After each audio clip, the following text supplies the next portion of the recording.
حضور اقدس صلی اللہ علیہ وسلم نے ارشاد فرمایا کہ اے میرے صحابہ، اس بات کو سن لو کہ ایک وقت ایسا آئے گا کہ تمہارے دشمن تمہیں تباہ کرنے کے لیے آپس میں ایک دوسرے کو اس طرح دعوت دیں گے جس طرح دسترخوان پر کھانے کے لیے دعوت دی جاتی ہے۔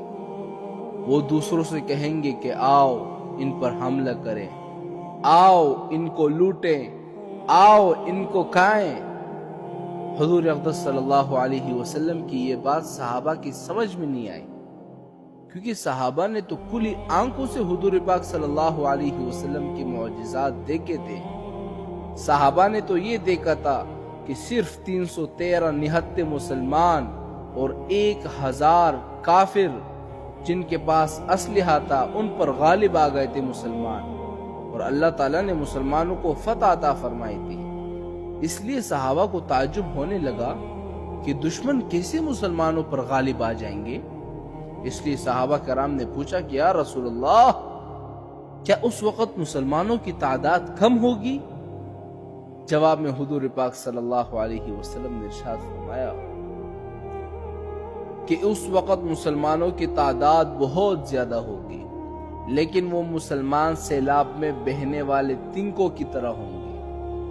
آپ دیکھیں نا، سیلاب میں تنکے کس طرح بہتے ہیں، اس طرح بے شمار تنکوں کی طرح ہوں گے، لیکن ان کی اپنی طاقت نہیں ہوتی، بلکہ جہاں پر سیلاب چلتی ہے تنکے وہیں پر چلے جاتے ہیں۔ ایک دوسرے حدیث میں صحابہ کرام نے حضور اقدس صلی اللہ علیہ وسلم سے پوچھا کہ مسلمانوں کی ایسی حالت کیوں ہوگی؟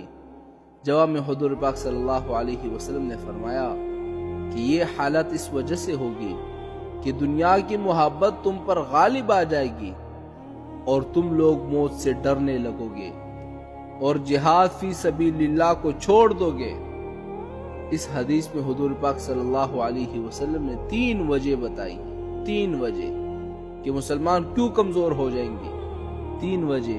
پہلی وجہ کیا ہے کہ دنیا کی محبت تم پر غالب آ جائے گی، اپنی مال اور اپنے گھر اور اولاد، اپنے گھر بار کی محبتیں تم پر غالب آ جائے گی، اور پھر ان محبتوں کی وجہ سے تم موت سے ڈرنے لگو گے کہ کہیں موت نہ آ جائے، اور اسی موت کے ڈر کی وجہ سے اللہ تعالیٰ کے راستے میں جہاد کو تم لوگ چھوڑ دو گے، اور اس کے نتیجے میں مسلمانوں کا یہ حشر ہوگا۔